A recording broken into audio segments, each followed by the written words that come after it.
Nigerians abroad are wicked. They don't like to help fellow Nigerians. Really? Is it because you're a girl? The doctor stopped being me. I fear this thing. Because you never move forward. And I'm waiting for it to come to me. Egusi, Atagungun. I don't know what's that.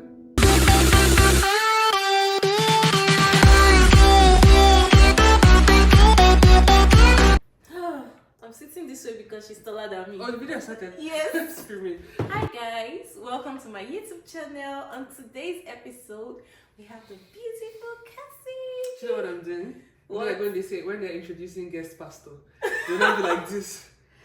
Hi guys, my name is Cassie, Cassandra, Cassie Daves. What am I? I used to say lifestyle influencer, but these days I'm not really influencing anything because I'm just in this country. But I'm a content creator. I used to be a doctor, but now you used to be a doctor? Yeah. Now I work in marketing communications, content marketing. Why did you stop being a doctor? The doctor stopped being me. I don't know. But yeah, that's a long time ago. When I was younger, I wanted to be a doctor. Everybody and wanted you were to so be. jailed. You have dreams. Anyways, guys. Pretty much.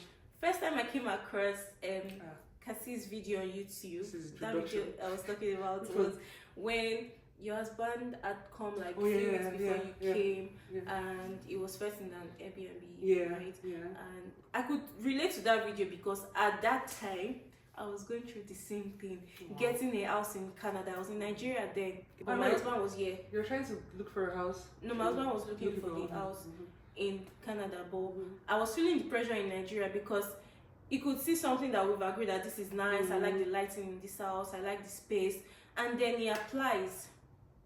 And I'm expecting, I've built my imaginations around that house. This is where I'm going to put my tripods, and this is where I'm going to be making my videos, only to just get rejection.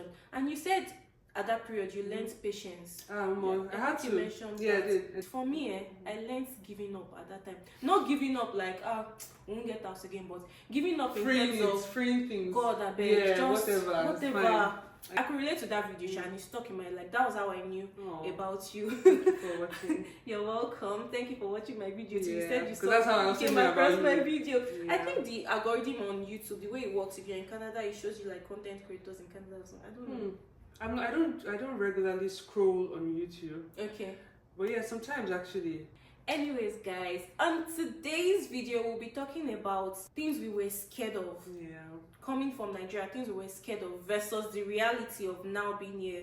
Those fears, are they really what is happening now?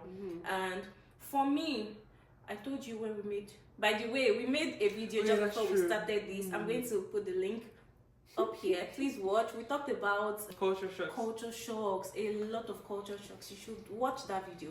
But right now we're talking about fears versus reality. So I said the other time that the narrative, like when you're in Nigeria, what the narrative that's common in Nigeria is that Nigerians abroad are wicked. They don't like to help fellow Nigerians. They ignore you when they see you. They act as if they don't want to say that. You heard something like that, right? Say that. So I came in with that mindset and that mentality of I'm not going to be friends with anybody. If you don't talk to me, I'm not going to talk to you. That kind of like mentality. high school. So coming here, like the second day or third day, you know Dollarama now. Yeah. My husband and I went to Dollarama and I met one woman. She came to speak to me. She came to advertise her business that she's Nigerian. She sells African things. And from there, the woman, she's much older. She just took interest in me. Are you serious? And coincidentally, we stay in the same place, Milton. We stay in the same Milton. Do you know that woman recently went to Nigeria? She has seen my family in Nigeria. What? Are you serious? She paid for my gym membership. What? That's great soul. So that fear I came into Canada with, like, Nigerians will not relate with you. For me, my own experience, it is not what it is. It is my fear was not valid based on my experience. I've met a lot of people, Nigerians, that just knowing that I'm a new immigrant, they wanted to share so much information with me. The mistakes they made when they came, they don't want me to make that kind of mistake. And even the people I told you about why I moved to Milton because of like your friends, they were so helpful, and of course, when you first come, you can't just immediately have a car. You have to pay for car insurance and all that. So before we even got the car, they will take us around. If we want to shop, they will take us to where. So Nigerians here are friendly. They are good people. The fear I had about, I won't say good Nigerians here, for me, it is not it's not what I eventually experienced. So don't come in with that. If you have this kind of fear, be optimistic. There are good people in Canada, there are good people all over the world, and you might just be fortunate enough to, you know, meet those kind of people. So, Cassie, do you have any fear?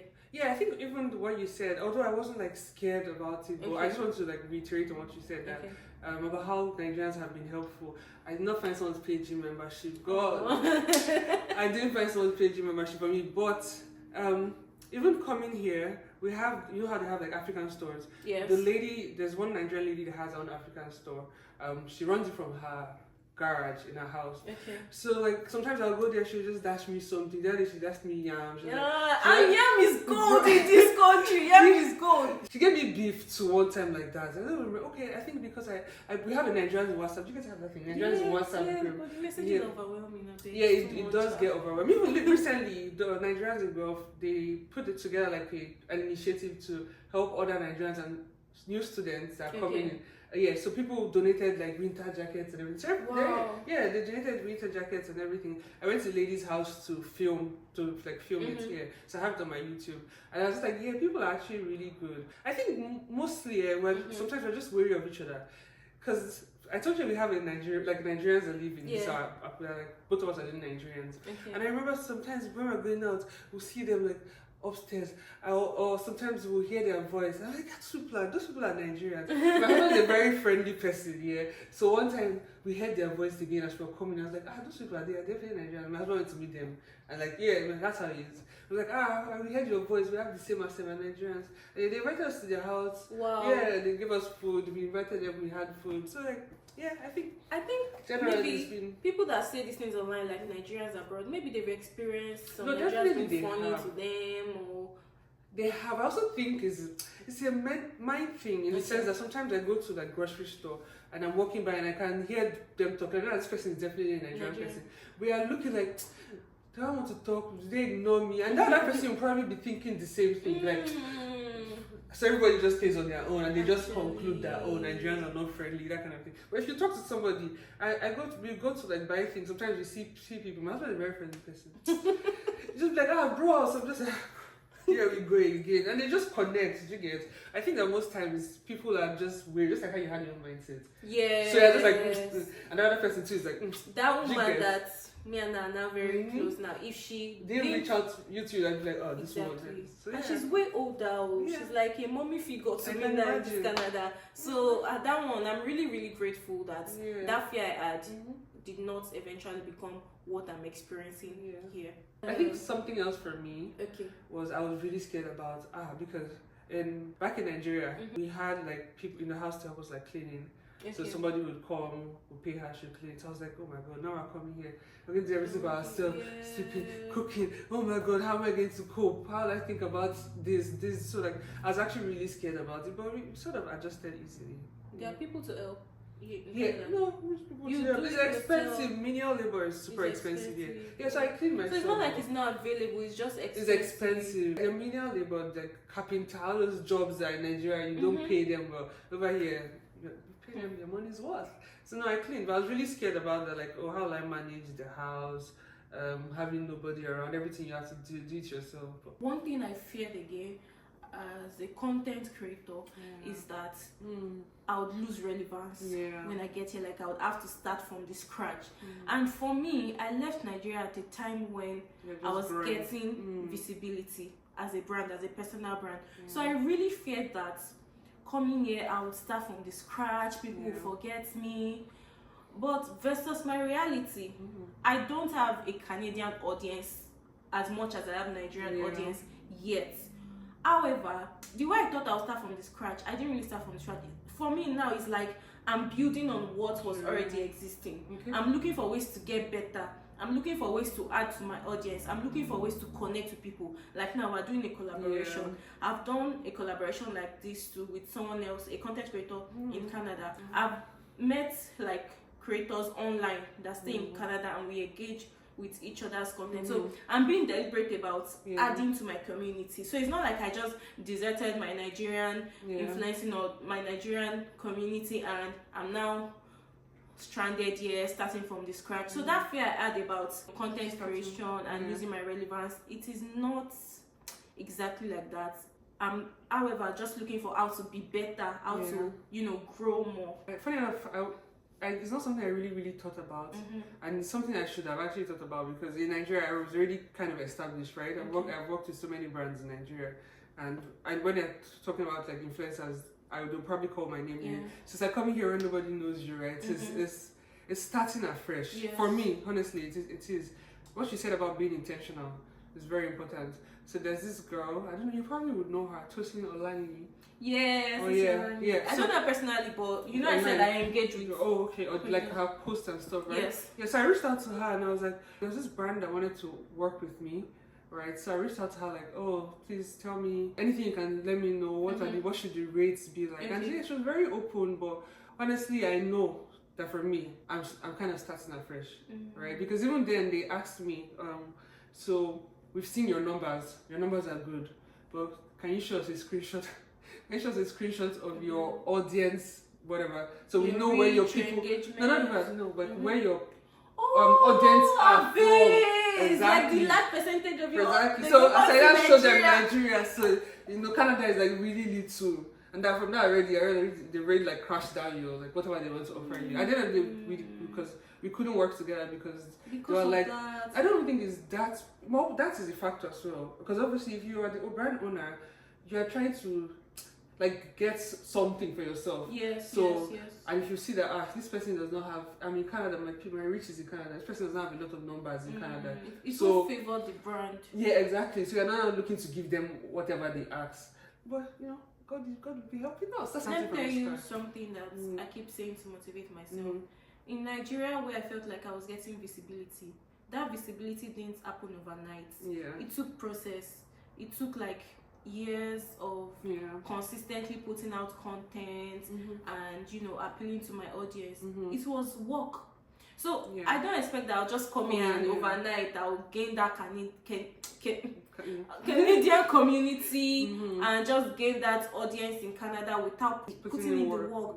The work I'll put in here might be more than I've ever put in Nigeria. But when it pays out, it will pay out. Exactly. So it's process. At the end of the day, I feel like having fears before relocating to anywhere is very valid. But what are you doing about it? Are you being intentional to like curb the fear or maybe reduce the impact of that fear if it truly exists? You get, are you doing something about it, or you are just leaving it? I fear this thing, because you never move forward. I'm waiting for it to come to me. That's something I did a video on Instagram. I was like, notes to self. Like even if you relocate, and you're not being intentional to like change your life, it will be the same as Nigeria, just with lights. You just have because you have to actually like put in the work. One other fear I had was that when I come here, I'm just going to lose my Nigerian food. Like there's no Nigerian food here. What will I be eating? I have a lot of food stuff coming from Nigeria, but it's limited. You don't have more than 23 kg allowance, so you can't bring as much dried fish, egusi, atagungun. I don't know what's that. Grated pepper. Oh. Yeah, dried vegetable. I shall brought things. You're loaded.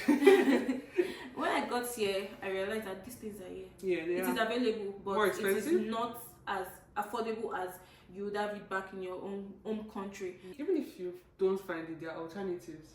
Exactly, there are alternatives that are close to that you can use. I was shocked to see cocoyam here. Not in a Nigerian store. Like it's everywhere. In Walmart, in ethnic cocoyam, Nigerian cocoyam. How do you use cocoyam to cook though? I can't boil last time. I bought cocoyam. You boil it like yam? And fried pepper, yes. Oh, mad. There's also plantain here. Not Nigerian store plantain. There's plantain in ethnic. But I think there are different types of plantain. Yeah, the first time we came, raw plantain had no ripening for like 2 weeks. Yeah, I think someone like, told me about demonic plantain is plantain this? is called dole. I don't even know. It was just every day like then the one that is good, that ripes, is called chiquita. Chiquita, interesting. You know it? I don't know. That one that you told me, mangarasa, I'm putting it in my head. I'm going to go and mangarasa. Mangarosa. Whatever, I will look for it. Also, I think, but for me, I'm on low cut, but it was something I thought about, like, people even told me that cutting your hair is expensive, but it's not that expensive. Yeah, so I was afraid that all I'd be doing, I have to be wig every day to get. But I mean, cutting my hair $25. Really? Yeah. Is it because you're a girl? I don't My know. husband's only $50. I don't know. Maybe where you stay. Plus, the person that cuts my hair is in Nigeria. Oh. But it's not a shop, but he's just working there. Oh, The first day we went there, we told him, like, okay. It's not like somebody told us to go there. We just walked in and we saw, like, yeah, this is where we're going to be coming And to. it's good. Yes. Yeah, I wish I learned some Handiwork. Yeah, you know, I actually went to go and, I went to learn how to do makeup. I'm not a makeup person, but I've not done anything. No, I just learned for myself. Yeah, mine was for myself. So that at least if I have to go out, like, I won't pay someone else to do my the makeup. So I actually learned for myself. I'm a very, like, I'm not into like makeup or those things. But before I traveled, if I finished my class like day before my flight, till today I've not done one single thing. I'm telling you, I don't even know how to do anything again. Some days before I came, I stumbled on one video saying there are no clothes in Canada. Oh my god. So maybe I think I feared that a bit. But coming here, they are clothes, they are just pricey. Yeah, everything is pricey. Everything is pricey. I actually go to thrift stores. Mm-hmm. Yeah, I go to Goodwill. I go to thrift stores. Do you know Plato's Closet? Yeah. I got the sweater from Plato's really Closet. nice. Yeah, theirs is a bit more pricey though. It's a thrift store. But Yeah. it's pricey. I'm not gonna go there again. Goodwill is like Goodwill. It's like I'll check if there's Goodwill. $7.49, $4.49. In a Milton. Yeah, there should be. There should be. Yeah. When I was coming, I was like, oh, I'll pack all my those like Nigerian brands. Yes. Their outfits I have because I cannot find anyone here. But now I'm here and I'm not going to wear it anywhere. Exactly. I'm just like, I wish I brought all my sweaters, all those kind of things. Till summer next year. And do you know the dicey thing? When you keep all those clothes till summer next year, what if next year comes and you've outgrown it, like you're bigger? My god. So the clothes will just waste like that. Bruh. Well, you can donate it to Goodwill. So the 23 kg space where I manage pack clothes. I forgot pack another thing inside now. Yeah. But anyways, I'll watch my weight, don't worry. I'll watch my weight. The clothes will size me. Moving is actually relocating is actually such a big thing. Because as you just said this thing, I was just thinking back to like when we were packing our load and like having to be like, oh, should I take this one? Let me take. It's actually a really big thing. Yes, it's a struggle because you need it though. The thing you want to drop, it's not like it's a waste or you're just being. You actually need it, but that struggle of should I take more it? important? Should I drop exactly? All my books, I read books. So like I had like a big Animals Go book. I had to sell all of them. The only ones that I took are these few ones here. I took them for deco. Yeah, it was fun though. Yes, Cassie, thank you for inviting me over. Yeah. Thank you for thinking of the coming. collaboration. And yes, see, I'm a very expressive person and I believe in giving people their flowers while they can smell it. There's something that I learned from you, from you reaching out to me. It's so easy to message on and say, oh, please, let's collaborate. I like your videos, let's collaborate. But you didn't just say, let's collaborate. Do you know what got my attention? Yeah. You stated things we could do. Like, I would love us to collaborate. We can talk about this. We can, it burst my brain. You came very organized. I learned from you. So if I'm ever going to reach out to anybody to say, let's collaborate, I'll give them options so I don't know that I know what I'm talking about. I know what I'm doing. I'm serious about this. I'm not just... Yeah. You understand? So content creators, collaboration is key. It's very important to collaborate with other people to increase your audience. How you approach them too. Yeah, but how you approach them is very important, and I think you should learn from.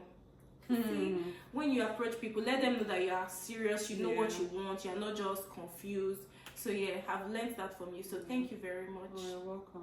I thank you for agreeing because I'm sure I was just like one random person that just messaged you like, and just like, where is this person? Find me, please. And I didn't want to stress you because you know you said that collaboration should be beneficial for both parties. And me, I was just okay with just doing your video. Do you know? You remember when you asked me? I was like, I'll just do BTS. Like I didn't want you to stress yourself again and do another video. See, as you stress yourself, you came here. Then you now go home and not have anything. When you now recommended that I can do another one, I was like, oh, she's so thoughtful. Me, I was being thoughtful by saying I don't want to stress you. But it has to be mutually beneficial because then what's now like what's your own benefits? Nice. Generally, I really enjoyed our conversation. Please subscribe to my channel, subscribe to our channel as well. Share this video, and what's the other thing they say? Like, follow, comment. Like, comment, follow. That's it. Bye. Thank you.